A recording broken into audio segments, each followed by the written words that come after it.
দাও লালসান ভাই, এটা ঢকের দিকে তরমুজ দাও। এই 22 গ্রাম বাজারে তরমুজ 50 টাকা কেজি নাকি? কত আছে ওজন? ওজন 5 কেজি থেকে শুরু করে 3 কেজির মতো হয়। সুন্দর আছে। কতটুকু হলো ওজন? 156 টাকা 3 কেজি, 155 গ্রাম।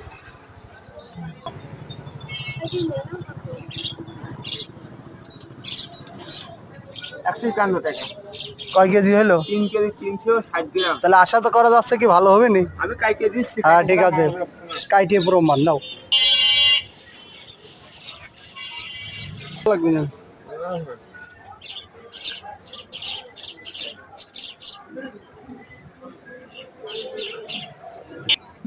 আচ্ছা কও তো দেখি, এ তো একদম কুমিল্লার রস